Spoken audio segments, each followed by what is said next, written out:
Assalamualaikum warahmatullahi wabarakatuh. Perkenalkan, nama saya Rifa Abdul Mahmudah dari kelas 11 MIPA 1 nomor absen 30. Di sini saya akan mempresentasikan hasil gambar saya dan juga menjelaskan beberapa fungsi organel-organel sel. Sel terbagi menjadi dua. Yang pertama, sel eukariotik. Eukariotik contohnya ada dalam hewan dan juga tumbuhan. Yang kedua, sel prokariotik. Sel prokariotik salah satunya ada di bakteri. Yang pertama, sel hewan. Sel hewan dan fungsinya sebagai berikut. 1. Flagela. Flagela digunakan untuk sel-sel dan organisme uniseluler untuk gerakan, sensasi, dan transduksi sinyal. 2. Mitokondria. Mitokondria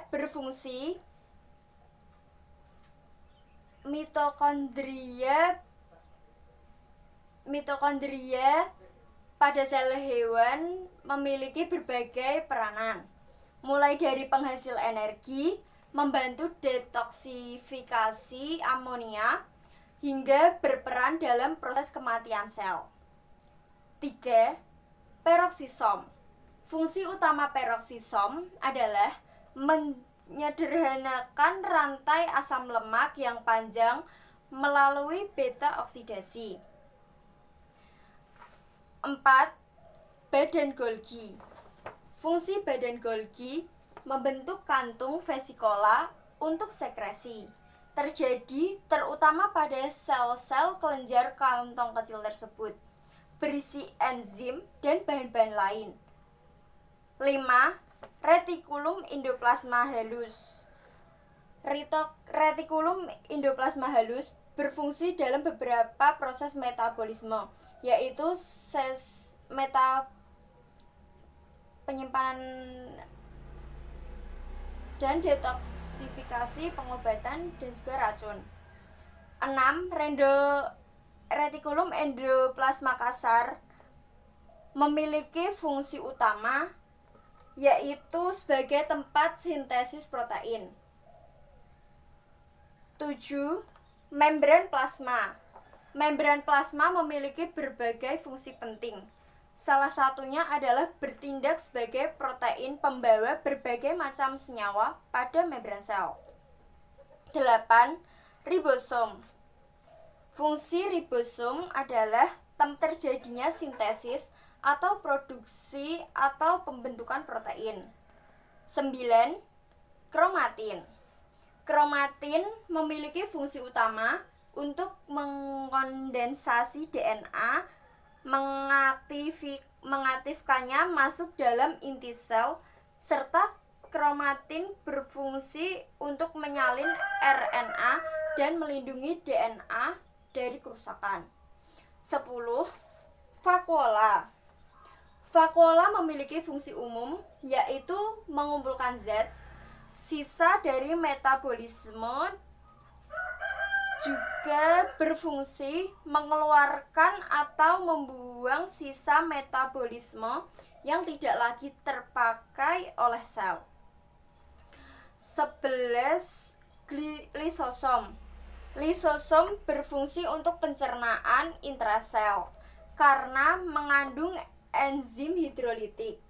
Enzim hidrolitik ini akan menghancurkan zat asing yang masuk ke sel. 12. Sitosol. Sitosol merupakan komponen sel yang berupa cairan. Sitosol merupakan terjadinya reaksi metabolisme seperti sintesis protein, sintesis asam lemak, dan juga glikosis. 13. Sentrosom. Sentrosom merupakan organel sel yang hanya ada pada sel hewan. Secara umum, fungsi sentrosom pada sel hewan membantu pembelahan sel. 15. Sitoskeleton. Sitoskeleton berfungsi untuk mengatur pergerakan yang ada dalam sel dan mempertahankan organel-organel sel untuk tetap di tempatnya masing-masing. 16. Inti sel. Inti sel mengatur dan mengendalikan aktivitas sel untuk metabolisme maupun pembelahan sel. Fungsi inti sel yaitu tempat terjadinya replikasi untuk menjaga integritas gen dan mengontrol integritas gen dan mengelola aktivitas gen dan menyimpan informasi genetik. Nukleoplasma, cairan padat yang ada di dalam inti sel mengandung serat kromatin. Fungsinya membentuk kromosom dan gen. Membran inti ialah membran ganda fosfolipid yang mampu menyelimuti inti sel. Membran inti berfungsi untuk pemisah antara inti sel dan juga sitoplasma sel.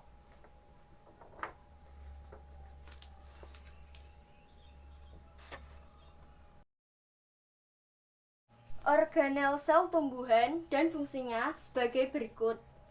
1. Membran plasma. Membran plasma atau membran sel tersusun atas lemak, fosfor, karbohidrat, dan juga protein. Membran sel berguna untuk melindungi dan mengatur pergerakan zat yang keluar masuk sel. 2. Badan Golgi. Badan Golgi berbentuk seperti kumpulan kantong yang bertumpuk-tumpuk. Badan Golgi peran untuk memodifikasi bahan-bahan yang dihasilkan oleh retikulum endoplasma dan menyalurkan ke organel-organel yang membutuhkan. Selain itu, badan Golgi juga yang membentuk dinding sel dan lisosom pada sel hewan. 3. Nukleolus. Nukleolus membantu mengsintesis ribosom dengan menyalin dan menyusun subunit NRA ribosom. 4. Kloroplas. Kloroplas merupakan organel yang hanya ada pada sel tumbuhan. Kloroplas memiliki klorofil untuk menangkap cahaya yang digunakan dalam proses fotosintesis. 5. Dinding sel. Dinding sel tumbuhan pada membran sel tumbuhan dilindungi oleh dinding sel. Selain melindungi sel, dinding sel juga menjaga bentuk sel tetap dan tidak berubah. 6. Nukleus. Nukleus tersusun atas membran, cairan inti, nukleoplasma, kromosom, dan anak inti, nukleolus. Kromosom merupakan pembawa sifat menurun yang tersusun atas benang-benang kromatin. Nukleus berfungsi mengatur seluruh kegiatan sel itu sendiri.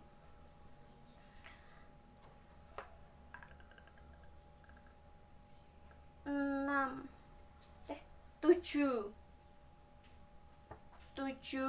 Retikulum endoplasma halus. Retikulum plasma halus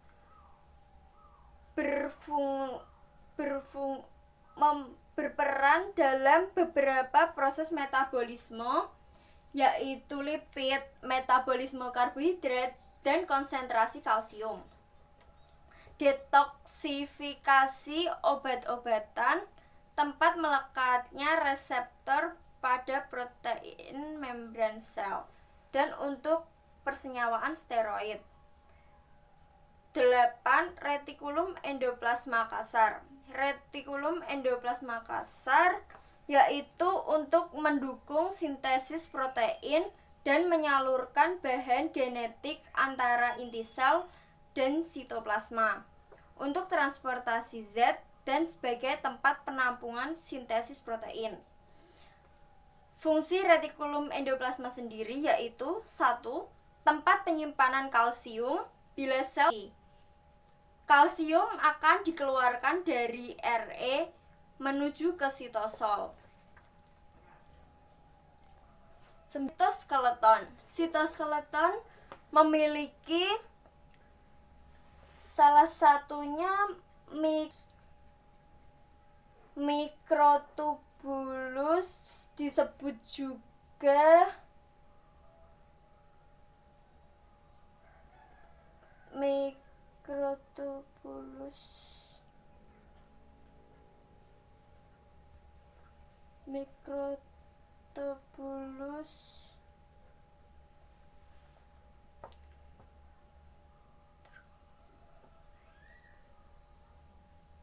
mikrotubulus disebut juga dengan polimer tubulin.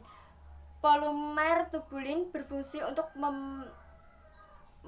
tetap menjaga bentuk sel dan sebagai pergerakan kromosom pada pembelahan sel serta sebagai pergerakan organel.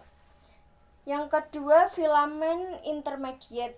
Filamen intermediate sebagai unsur penahan tegangan sebagai ambatan nukleus dan juga organel lain, berperan dalam pembentukan lamina nukleus. 10. Peroksisom.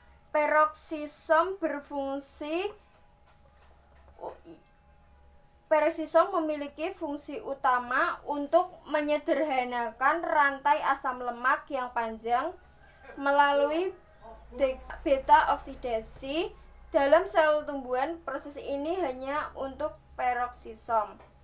Reaksi pertama dalam pembentukan plasmalogen dalam sel-sel hewan juga terjadi di peroksisom. 11. Sitoplasma. Fungsi utama sitoplasma adalah sebagai media atau wadah bagi organel-organel sel yang dibutuhkan oleh sel dan inti sel. 12. Mitokondria. Mitokondria merupakan organel yang bermembran yang berfungsi sebagai tempat penghasil energi. 13. Ribosom.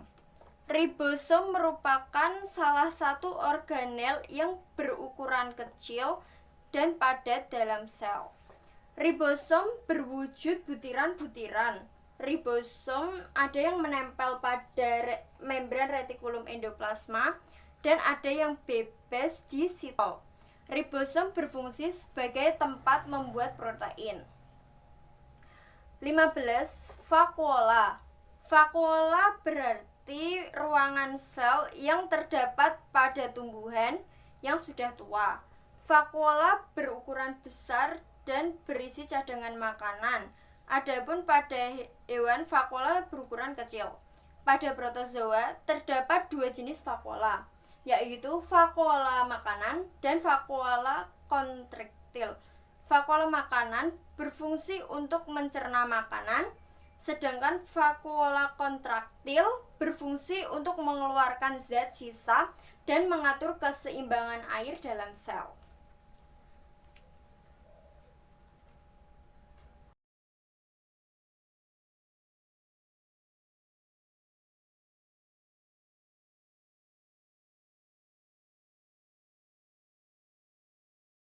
Organel sel bakteri dan fungsinya sebagai berikut. 1.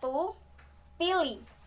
Pili berfungsi untuk membantu perlekatan pada substrat dan penyaluran materi genetik pada saat konjugasi. 2. Plasmid. Plasmid berfungsi dalam reka sebagai vektor yang membawa gen asing yang ingin disisipkan pada bakteri. 3. Ribosom. Ribosom berfungsi sebagai tempat terjadinya sintesis protein. 4. Sitoplasma. Sitoplasma merupakan tempat terjadinya reaksi metabolisme pada bakteri. 5. Membran plasma atau membran sel berfungsi untuk mengatur keluar masuknya zat ke dalam dan keluar sel bakteri. 6 nukleoid atau DNA sirkular. Nukleoid adalah nukleus semu, tempat berkumpulnya DNA kromosomal bakteri. 7. Dinding sel. Dinding sel berfungsi sebagai lapisan pelindung dan juga untuk mempertahankan bentuk sel bakteri. 8. Kapsul. Kapsul berfungsi sebagai lapisan pelindung, menjaga sel dari kekeringan, membantu melekatkan diri pada substrat, dan menunjukkan virulensi suatu bakteri. 9. Flagellum bakteri. Flagellum atau flagella berfungsi sebagai alat gerak.